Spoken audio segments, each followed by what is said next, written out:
This is Proxy Countdown. Welcome to the big show for the week of August 5th, 2024. I'm Matt Moscardi.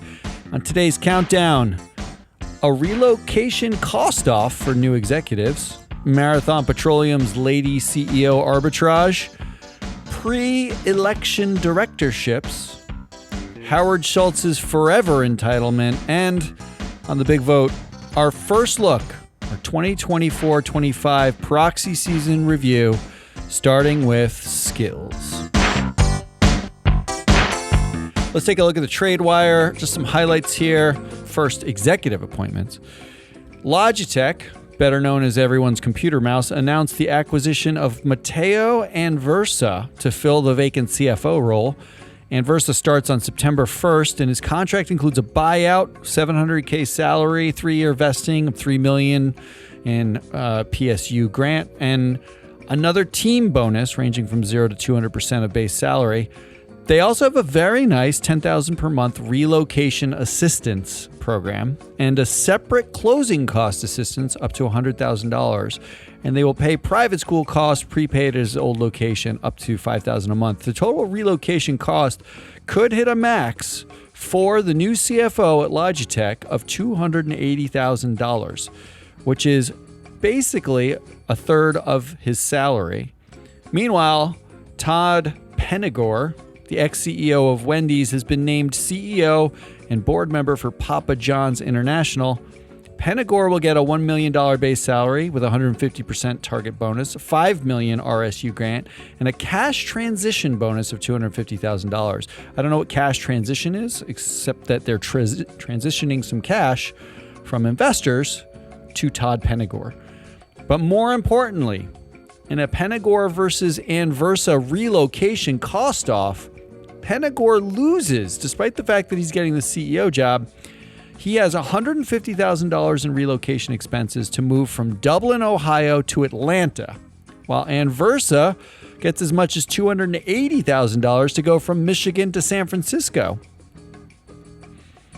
In gender pay gap news, Marathon Petroleum announced in May that Mike Hennigan was stepping down as CEO and into an executive chair position, reflecting his dedicated 4 years in the position of CEO. They decided to make him executive chair.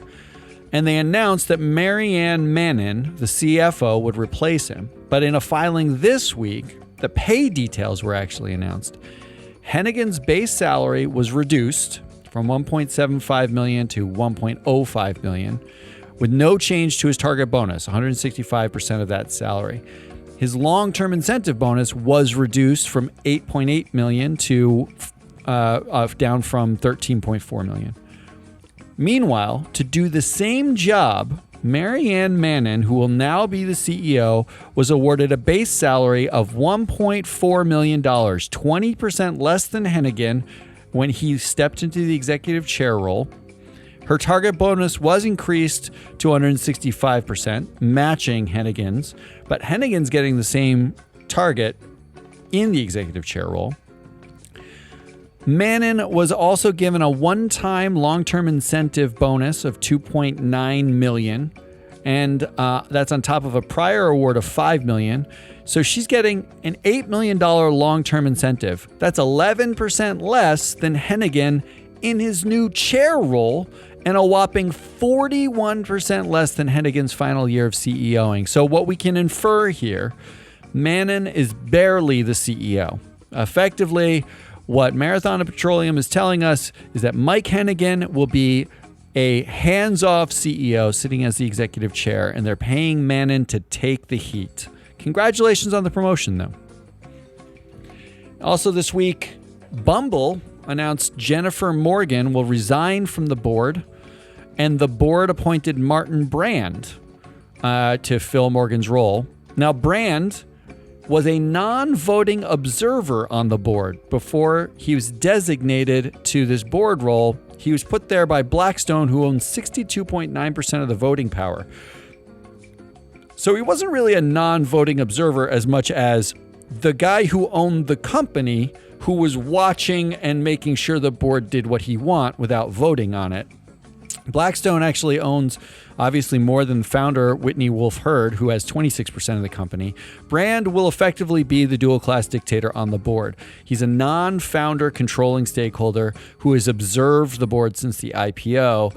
The move coincides with a move earlier this year that changed the service of Bumble, which had allowed women to make the first move in dating. It's a dating app, and women were allowed to swipe on men that they wanted to date first. Now men can also make the first move, and the company is run by a man, not in an observer role, but in an actual dual class, I own the company role. So finally, men are coming out on top. Also in our TradeWire news, some board appointments, and by appointments, I do mean appointments. Here's a list of appointments. Welltower announced the addition of Andrew Gundlach. NetApp announced June Yang. Nexstar announced Ellen Johnson. Boston Scientific announced David Habiger. Kenvue announced 2 new independent directors. DeFi Technologies announced Andrew Forson. American Airlines named Howard Ungerleider.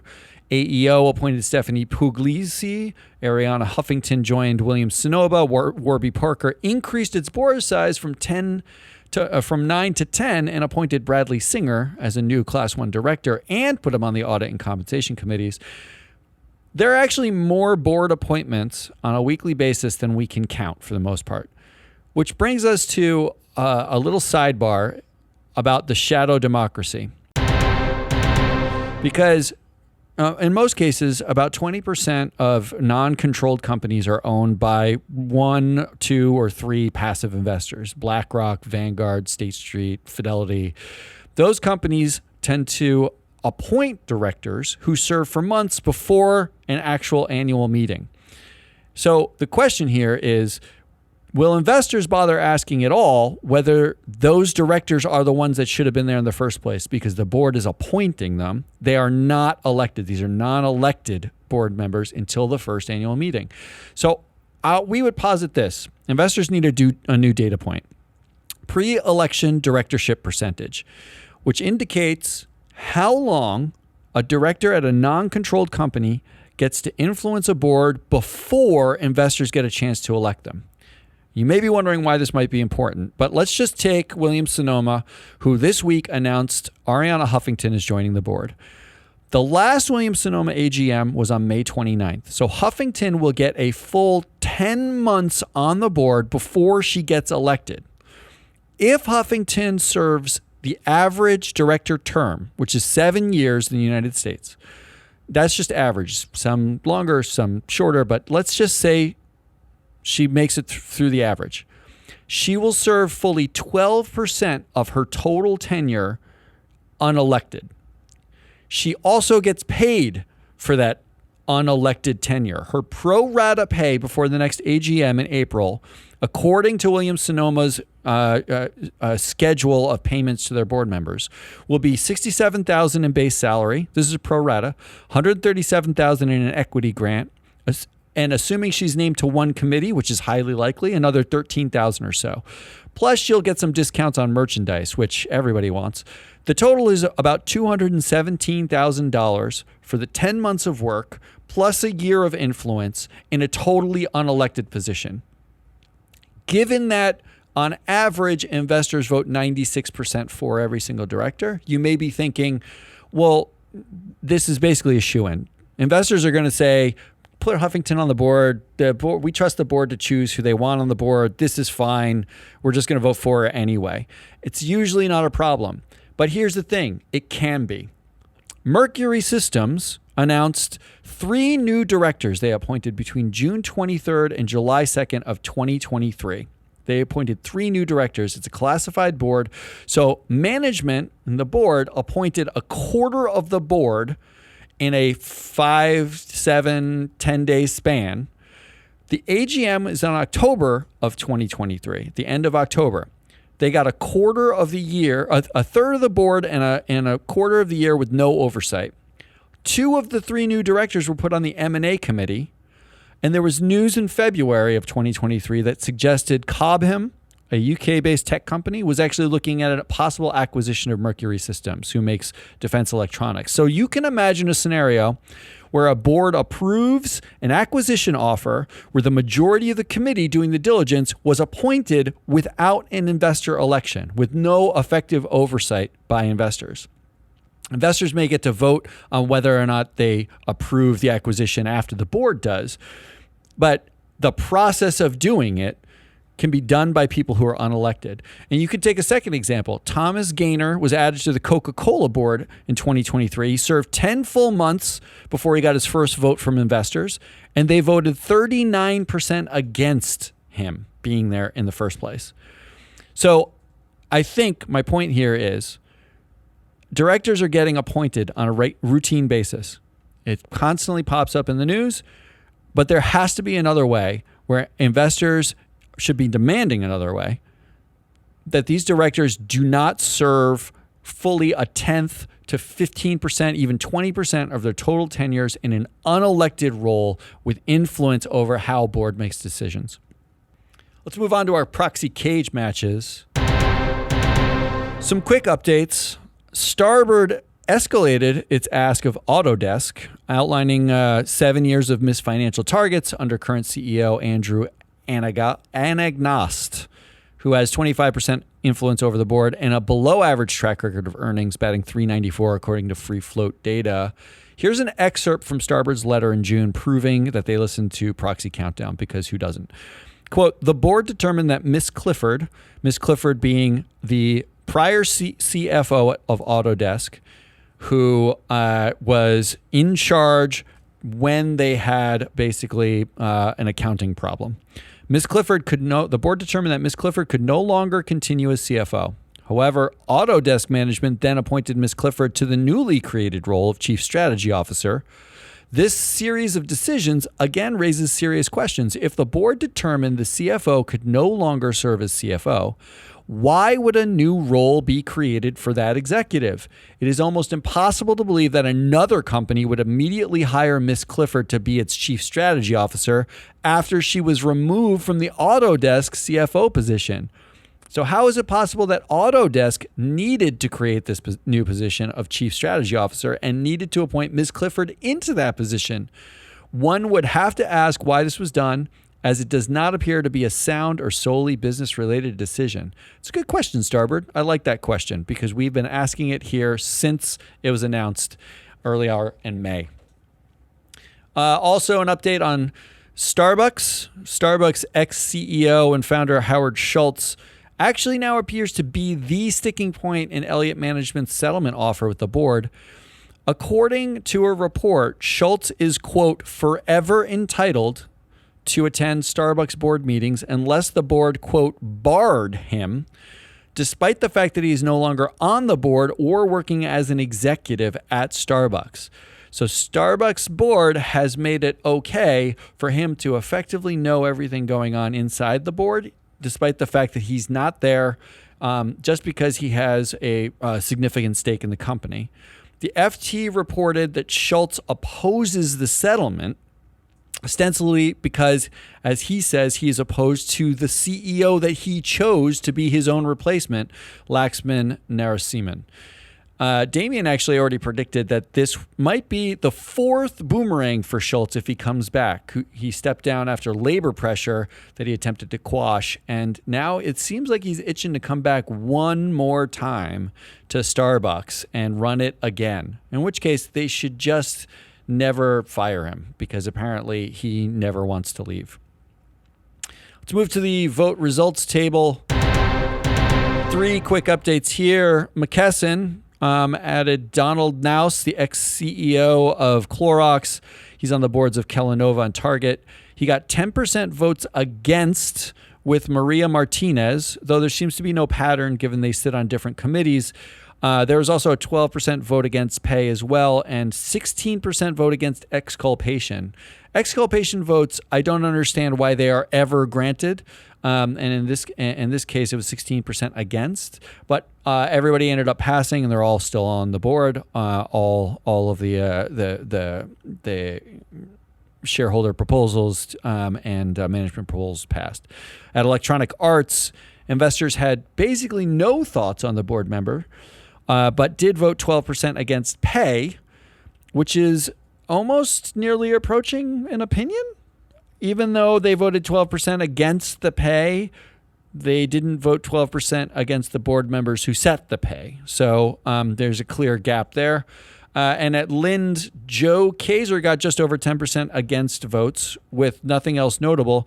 Kaeser is the chair of the nominating committee, but isn't flagged for anything particularly egregious. So it's likely, I'm just spitballing, but it's probably just a fat finger no at ISS or Vanguard, resulting in the drop. Let's move on to our big vote. For our big vote, we're doing our first season preview for 2024-2025 proxy season. I'm thinking of 2024-2025 as the year of skills. This is a prediction for you. I predict that skills mismatches go mainstream. We've already seen this a couple of times. The activist playbooks typically involve targeting undervalued or value unlocks at stocks, at the actual companies. But after you take a stake, the focus moves entirely to the board and management.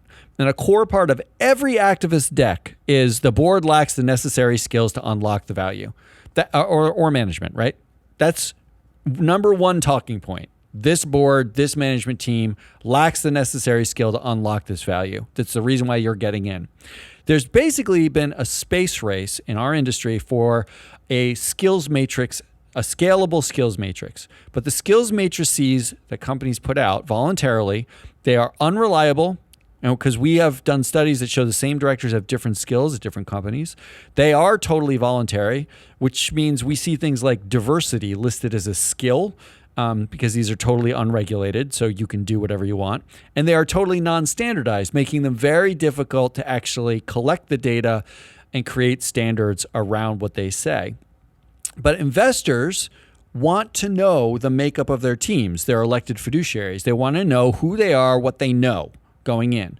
I think this season is the first time we actually start to see some skill votes, especially given the growth, the disproportionate growth in tech and AI. So we have generated knowledge maps, but I need to start by saying there's an important difference between knowledge and a skill. A knowledge is a baseline of what you know, right? It's not. I have a skill in basket weaving, but what you know is the things that you've studied and learned, right?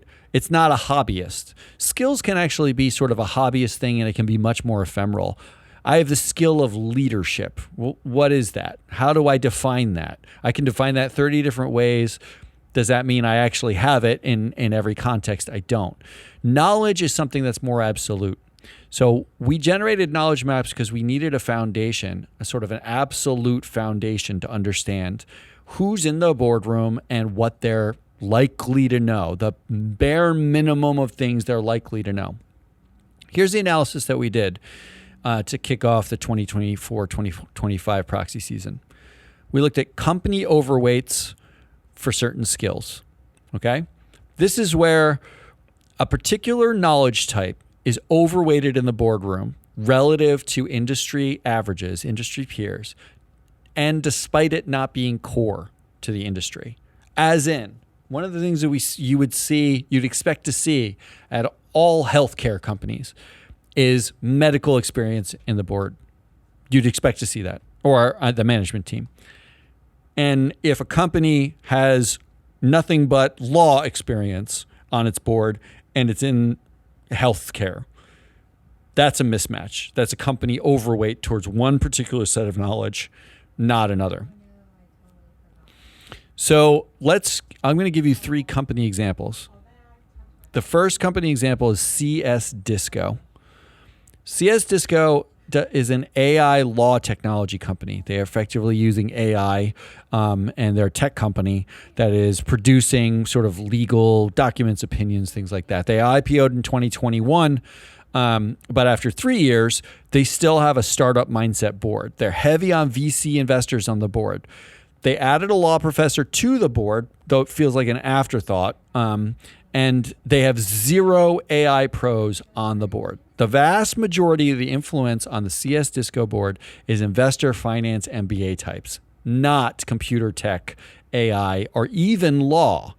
In fact, the company hasn't adjusted to reality, though at this company, it's technically possible to vote out directors.